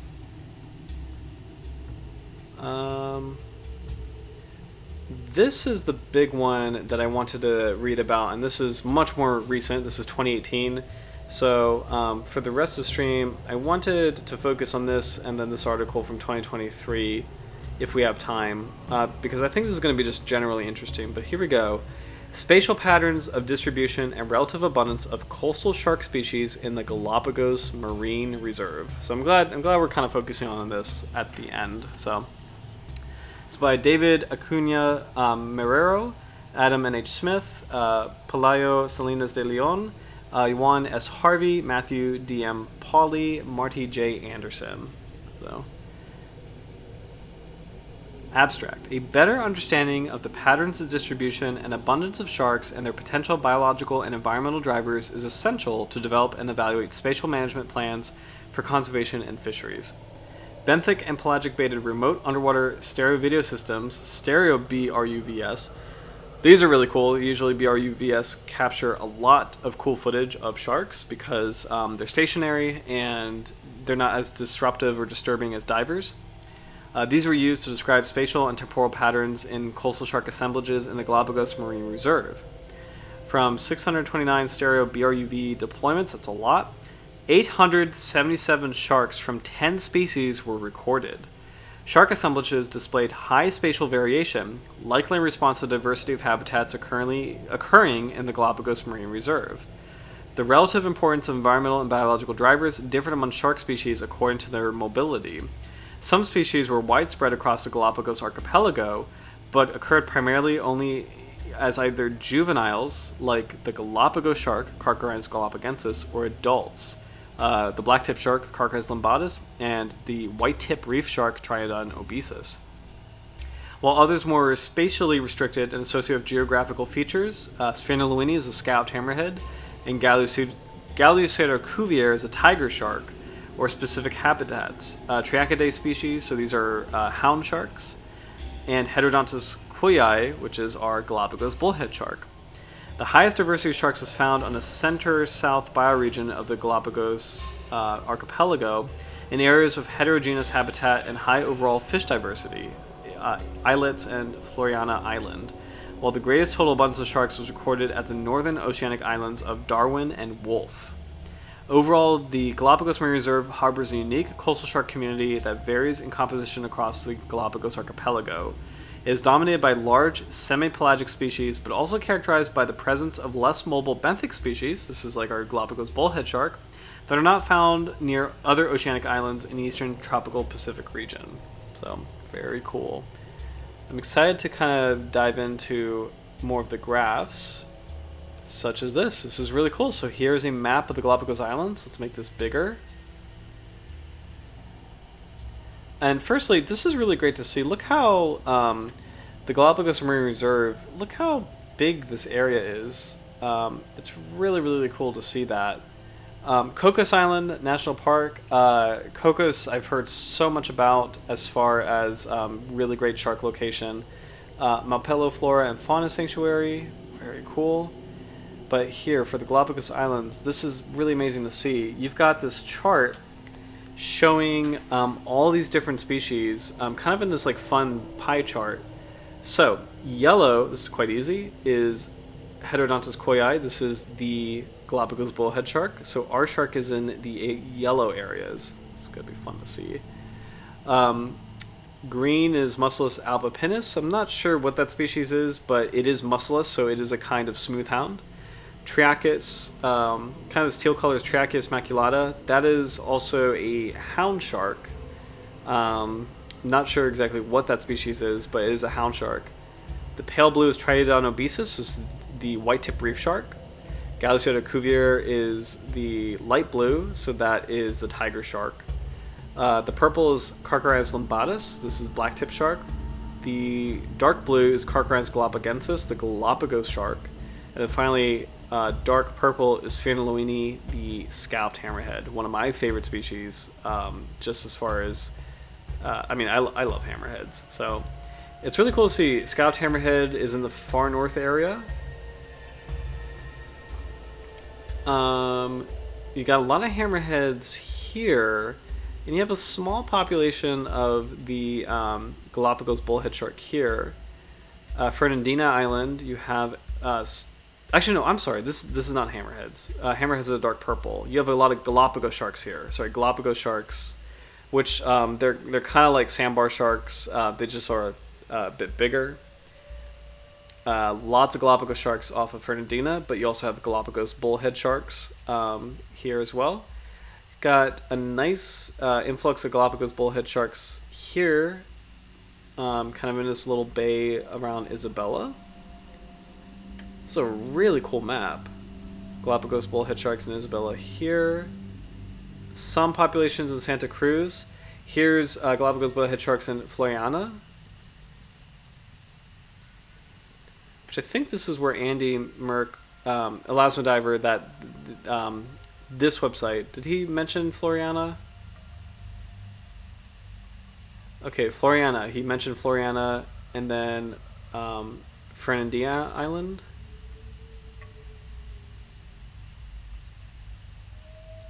And Isabella Island. Okay, Isabella Island and Floriana. So let's see. There's Isabella Island. Okay, so there we go. So yeah, Galapagos Bullhead Sharks around here. Floriana. Some Galapagos Bullhead Sharks in San Cristobal. None here. The teal is like the hound sharks, so hound sharks are in the central south. There's some Galapagos Bullhead Sharks in Santa Cruz. None in Santiago. None in Marchena. Interesting. So it's really cool to see this. If we take a look at a larger view, what are some patterns you guys see? One that is really sticking out to me here is that there's more hound sharks here. Yeah, there's more hound sharks in this kind of south area. Galapagos sharks are kind of everywhere. Like this blue area, this blue thing. That's a lot of the predatory Galapagos sharks. Galapagos bullhead sharks, they seem to be kind of most populous here in the cold west area. Isabella and Fernandina. Hammerhead sharks, huge portion of them in this part, like the far north of the island. But they still occur. And actually the hammerheads are kind of in this area here. They don't seem to be on the west side as much.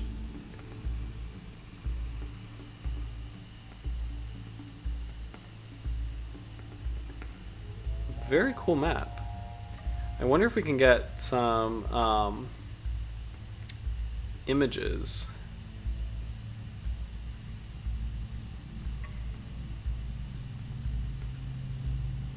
Because since we're using the there we go. That's exactly what I wanted to see. It's perfect.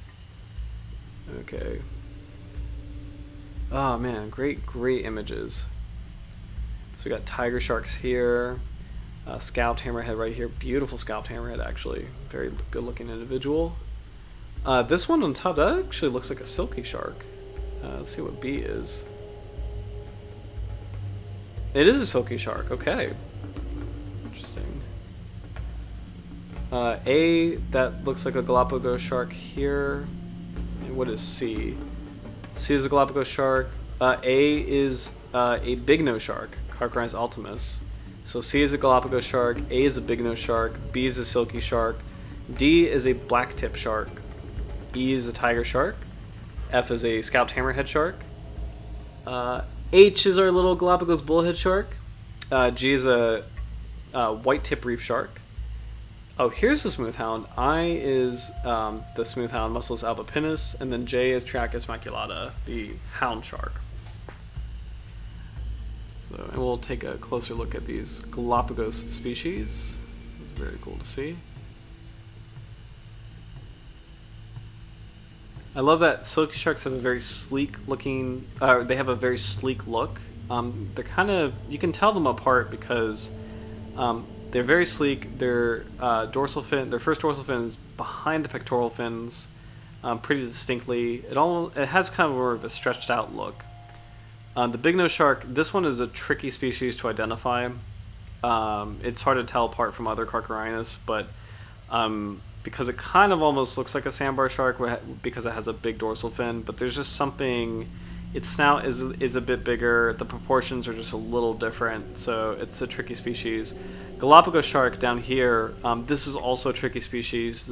These two are tricky to tell apart. Galapagos sharks sometimes are confused with dusky sharks. So, blacktip shark, this one is actually, I think it's kind of easy to identify because it looks very sharp. Like the dorsal fins and the pectoral fins have a very sharp look to them, and you do have the black tips, the black tip on the lower caudal fin, a little bit duskiness on the other fins, but there's something about blacktip sharks that look kind of uniquely sharper than other sharks. It's a strange way to describe it, but that's kind of how I remember it in my head. Blacktip sharks and silky sharks are kind of easy to identify for me, but the other two, the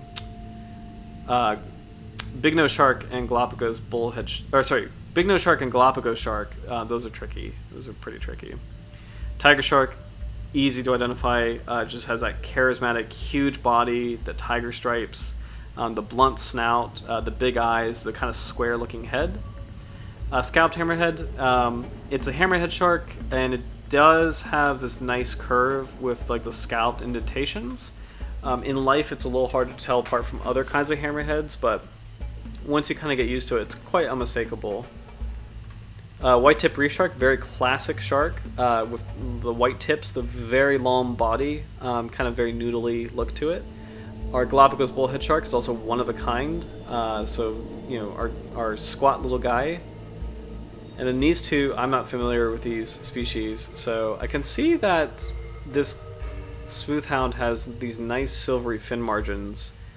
Kind of bring it all the way back to Latin. Albipinnus means white fins. So if anyone's a fan of Harry Potter, you know Albus Dumbledore. Albus means white, and Dumbledore famously has like the white beard. So it's the same Latin name: Albus, Alba, Albipinnus, white fins. Albus Dumbledore, white. Dumbledore is complete nonsense, but like white is Albus is white. So. Triachus maculata, I can't tell what that name means, and I can see that this particular hound shark has like the spots, but it's kind of hard to tell. Let's see.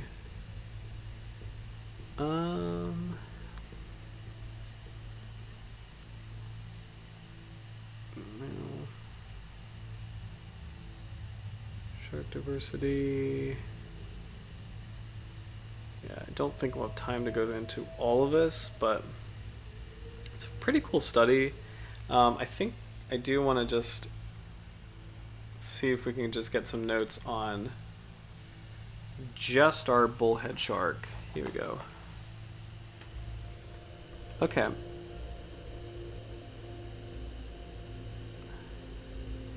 The Galapagos bullhead shark does not have a published size of maturity, nor do any other species recorded within its family. All individuals of the species were categorized as maturity intermediate, so just kind of interesting note about that. In fact, Quoyi. Okay.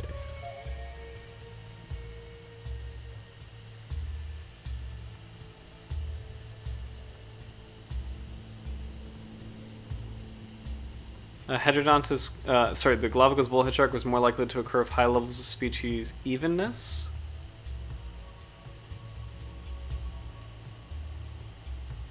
In the case of the Galapagos bullhead shark, SST, which is sea surface temperature, was the most influential predictor.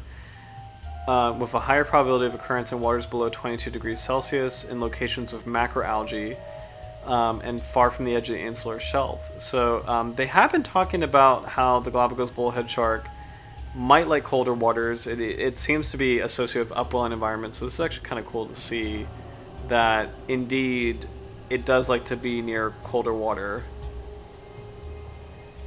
The Galapagos bullhead shark was observed in southern and western parts of the Galapagos archipelago. Size of individuals were most limited to 40 to 60 centimeters.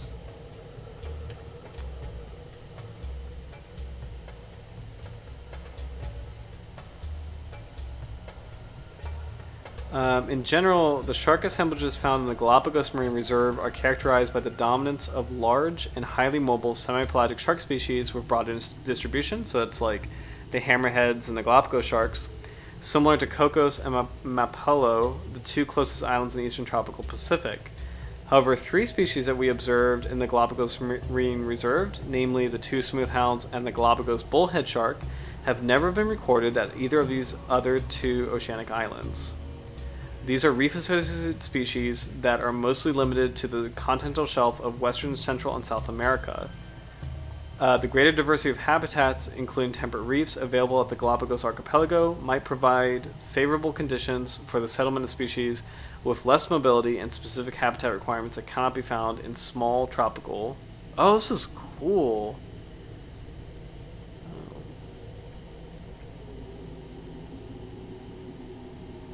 I just want to keep tropical oceanic islands lacking an insular shelf, such as Cocos and Mapello. Gotcha.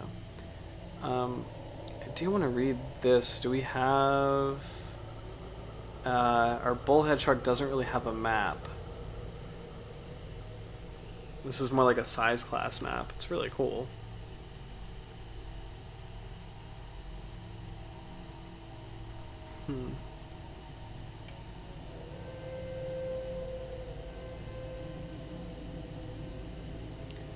We found the Galapagos bullhead shark has a broader distribution range in the Galapagos Marine Reserve than previously described, extending beyond the cold west bioregion on the west side of Floriana Island. It's a poorly known, small-sized reef shark endemic to the coast and offshore islands of Peru and the Galapagos Islands, although some have suggested the individuals of these two distinctive subpopulations could be two different species. Based on the size, it looks like most of the individuals might be sexually mature in the area.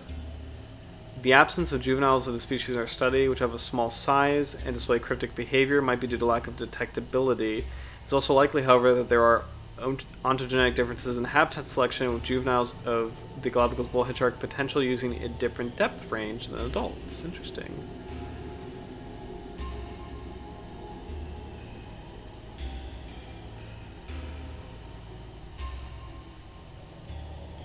Okay, this is a really cool study. So, I know it's almost 11, so I'm going to go ahead and throw in a shark that might be kind of fun to cover for next week. And I think I found one. So we've got a very pretty species of swell shark called the Australian reticulated swell shark. Like all swell sharks, it is able to expand itself, expand its body when threatened. I think it can bark. A lot of swell sharks actually have that ability.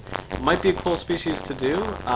Might be, and it's kind of cool to come back to cat sharks really quick. So, and it's also fun to go back to Australia. Australia's been really, really fun to examine as far as shark conservation goes. So, I think that might be a good suggestion for next week. Let me know what you guys think. Excuse me. I'll type it into the chat as a consideration. Australian reticulated swell shark.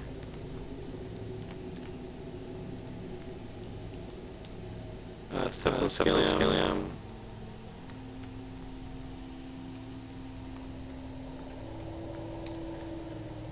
Oh, I like that name. Iscoscellum.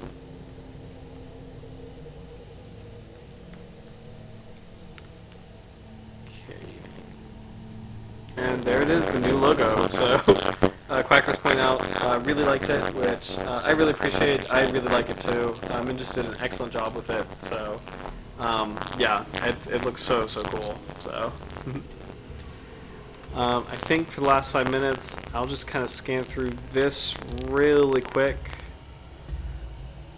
Oh, but this is, it looks like this is genetics, which...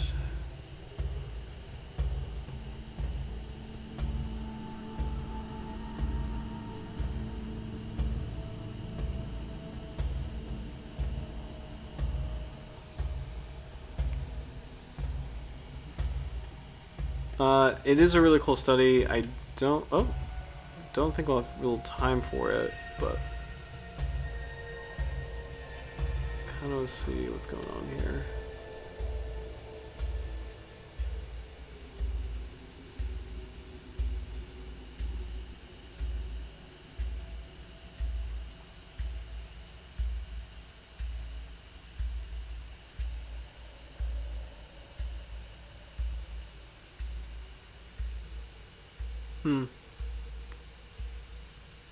Okay.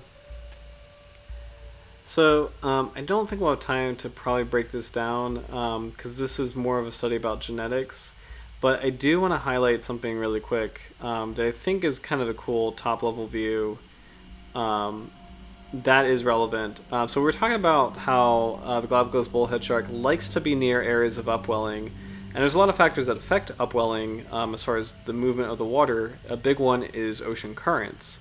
So this is actually really cool, and this is also personally for me really helpful, where you can see right here 3 currents that converge in the Galapagos Islands. You have the Humboldt current.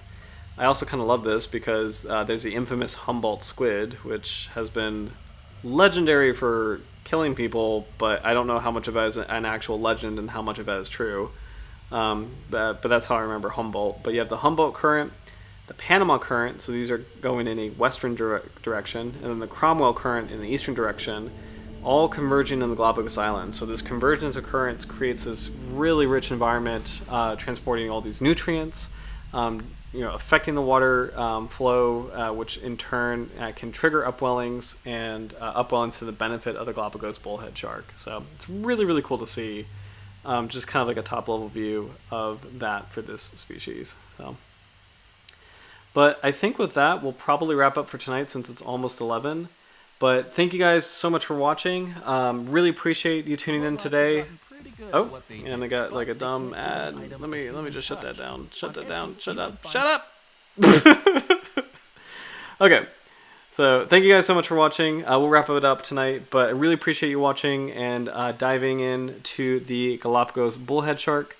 It's a beautiful species and really cool stream with a lot of cool tangents, especially with Latin. I really appreciate those questions, in terms of like just things that relate to science or shark adjacent. It's always fun for me to go on those side tangents. So thank you. Really appreciate that from the community. So, but next week we'll go back to Australia and check out the Australian reticulated swell shark.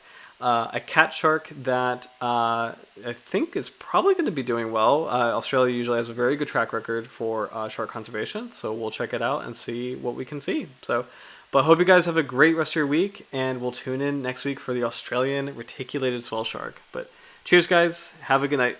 Bye.